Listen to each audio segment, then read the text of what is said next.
Hey everyone, Jason here, Aspiring Entrepreneur, and today I'm sharing with you some sweet YouTube data I have from some YouTube ads that I've been running over the past couple of days for 2 sales funnels. Let's just jump in. So I talked for about 10 minutes and then realized I forgot to hit record. So now what we're going to do is we are going to dive into my YouTube analytics, or not YouTube analytics, AdWords, and just take a look at the numbers. So these are raw numbers.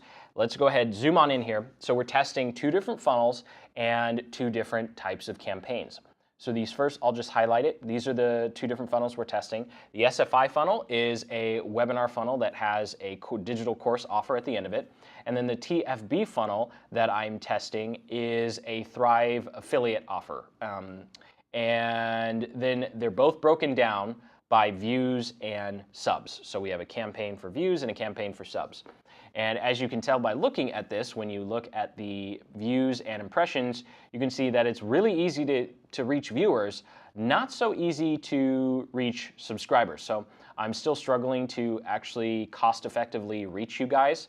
This is definitely down from 9 months ago. 9 months ago when I tried something like this, it cost 15 to 20 cents to reach subscribers. Of course, my subscriber count was, I think, around 500 or so, 500 or 1,000. So definitely a big difference between 500 and 8,000. So the larger your audience size, the cheaper it's going to be. But obviously, the larger the audience size, the less targeted your messaging is going to be. And I'm still testing with myself and clients to figure out which one you should care about more.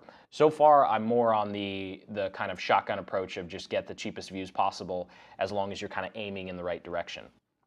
So the other thing I want to point out here is obviously it's more expensive to target subscribers. These middle 2 are the ones that are targeting subscribers.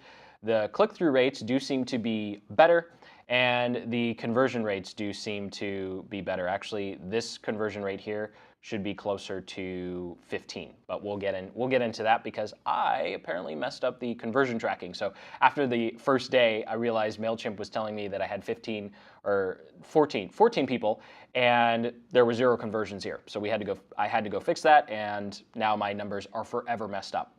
Hence the importance of setting all of those analytics up ahead of time. I can never say that enough because you can't go back. You can't go back and fix it. So these numbers are always going to be skewed because of that one mistake. So really what I want to do is focus on the conversion rate and the cost, specifically not the conversion rate, the cost per conversion, because it's really easy to get sucked into all these numbers, right? Like I could get sucked into the view rate and I could scroll over here and see, the percentage of the video played, right? And try and figure out, okay, if 40% of the people left at 25% of the video, like how many seconds into that is, like what was I saying, what was going on? Sure, we could do that.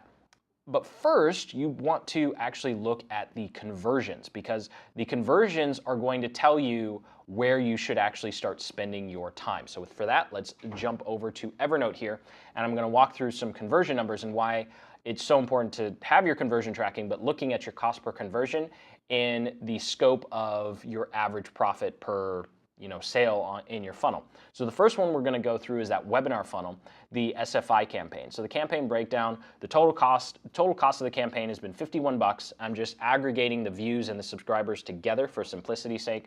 We've had about 10 conversions. That's a cost per conversion of $5.11. So looking at the break-even point, where is that? Well, the profit on the product, it sells for $97. After PayPal takes it's cut, and we just have a little bit of wiggle room for a support email or so per person. That brings us down to about $90. So to figure out what's our sales rate need to be, we can take 90 divided by the cost per conversion. So 1 out of every 18 people needs to buy in order for us to break even.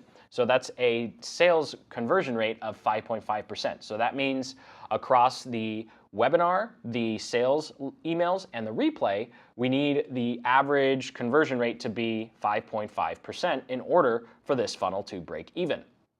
Now that's really, really important because right here, if your conversion rate is above it, like this is probably a little high for what I want, right? If your needed conversion rate is like 7% or 15%, you know that your numbers are not going to work, right? You either need to raise the price either raise the price of your product, or you need to go and figure out how you can either improve the conversion rate of your landing page or lower your cost per click. So those would be the two things you look at there if you're going to go on the campaign end. But really, like anything based upon the math that I've been doing so far, anything under $50 is going to be really, really hard, especially if you're just getting started. Like I'm speaking as if you're in the same boat as me. You're doing this for yourself for, you know, the first or second time. If you've been doing this for years, well then yeah, sure, go ahead and take the loss because you know you're going to be better. But anyway, this kind of also explains why if you've been in other people's webinar sales funnels, you know, their prices are really high. They start at like 500 or 900 because they need less. This conversion rate number can be so much lower when you do something like that. And finally, you want to think about statistical significance, right? Because when I was in the AdWords account, I was pointing out the fact that there's less than 1,000 views and less than 1,000 impressions. So for me, you need 1,000 impressions, you want 1,000 views, you want 1,000 clicks, you want 1,000, you know, conversions. That's not always feasible based upon your budget, right? But at least for video ads, I want to see 1,000 views and at least 100 clicks, right, before I start doing anything. So the other thing you want to do is look at what's it going to take to reach statistical significance.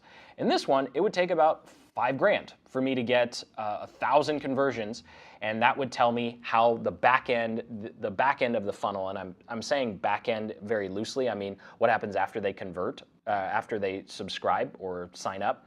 Figuring out it's going to take $5,000 to know if that process is working correctly or not.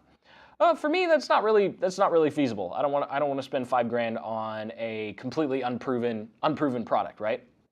So I'm actually probably only going to spend $500 to get 100 opt-ins and then make a decision as to whether or not the front end of what I'm doing, which is the ad creative and the landing page and the targeting, needs to be changed, or my actual sales funnel process stinks. So at 100 conversions, I'm going to pause everything and look at all the numbers, take a really deep dive, and then say, which needs to be fixed? Does the funnel need to be fixed, or does my traffic plan need to be fixed? And 9 out of 10 chance it's going to be that funnel side.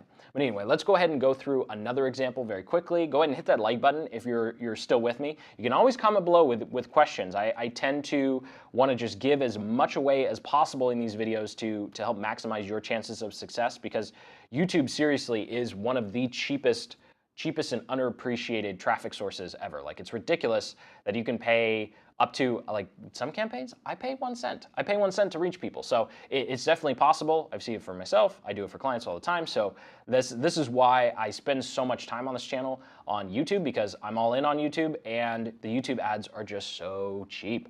So here we go. Here's the Thrive affiliate funnel. Now, the total cost has been $49, and the cost per conversion is significantly lower at $3.28. My break even is 1 out of 17 people, or 5.8% conversion rate. So pretty much 6% sales rate here. And this is the exact same math I did in the first one. And so to reach statistical significance, I'm still looking at about $3,200, which is a lot more than I'd want to do, especially for an affiliate offer. And so at $328 or 100 conversions, I'm going to pause it and then look at it again. Based upon the numbers that I'm looking at, I might actually pause this one sooner, because while the cost per conversion is great, what I'm seeing in terms of the engagement with the emails is not so great, which is telling me the offer I'm making is not making people happy. So if you've been through that funnel and you saw the offer on the back end to build you some free stuff and you weren't happy, then go ahead and shoot me an email and tell me why, because that'll be extremely helpful knowing. Anyway, shameless plug to make my numbers better, right? So that is just about all of the analysis that I have done over these 4 days. Now remember, this is only $100, but for $100, my face has showed up in front of the viewable impressions, right? 6,000 people. So I reached 6,000 people for $100. That's pretty insane. Now, obviously, only half of them wanted to watch past 30 seconds. That's okay, but an average of, what are we at? An average of 44% of people, of me interrupting their YouTube watching experience and saying, hey, I got this really cool thing you should check out, 44%, I'm actually pretty happy with that. So which is why I jumped straight into the conversion side to see how much more money am I going to need to spend in order to know whether the second part of the funnel, which is actually the sales and the sales copy and the sales emails, are actually performing, as opposed to looking like if my view rate was, I don't know, 20%, wow, that ad sucks. Like, it should probably just be taken down, right? I'm ticking too many people off, or I'm not delivering enough value in that ad.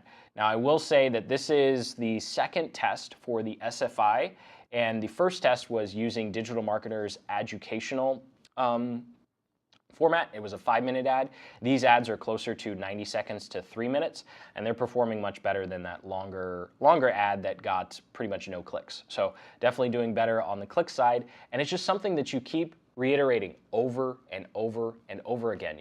You're never done. There's always something to learn. And of course, I have the little advantage of having client accounts where I can kind of aggregate my learning from all of those accounts and this account across everyone. So rising tide raises all ships. But even if you're just doing this for yourself, like, the stuff I share on this vlog is just as good as what you're going to get in a lot of YouTube ad courses. And I know because I've purchased them, because I want to learn, and I've purchased them because I'm curious if there's something that I'm missing, or if I'm telling you guys to do something wrong. And so far, these are the numbers to shoot for. These are the numbers to shoot for. So thank you so much for watching to this point. I sincerely hope you got some value out of this, because this is going to be a really, really long process. And this is actually going to determine the future of this channel, because depending upon how well this works or doesn't work, it's going to change my strategy as well. And of course, this vlog, I'm just documenting the whole process, and I'll be sharing it with you. So this has been a bit of a longer one, and want to appreciate you sticking around so far, and just kind of a personal update, because I know only the people who actually really care watch to this point. Is in terms of these campaigns, when I say that they're going to determine the future of this channel, I sincerely mean that, because the YouTube algorithm is changing, and it's changing, I think, for the worse, because the organic strategy that I've used has worked extremely well. I'm growing faster than some channels that have a few thousand more subs than me. But the problem is that YouTube is not sharing videos like this, right? It's not showing you these videos because they're not as interesting, or they're not as engaging or clickbaity as some of the other stuff they can show you. So that's something that I'm still working on, and when I figure out how to do that without just spending 5 cents a view just to reach you guys and give you this kind of content, I'll definitely let you know. So I want to thank you so much for watching. Sincerely hope you got some value out of this video. If you did, go ahead and hit that like button, comment below if you have any questions, or just comment below that you actually watched the whole thing, because there's a very small percentage of subscribers that actually do. So until the next video, keep building the business you love. Take care.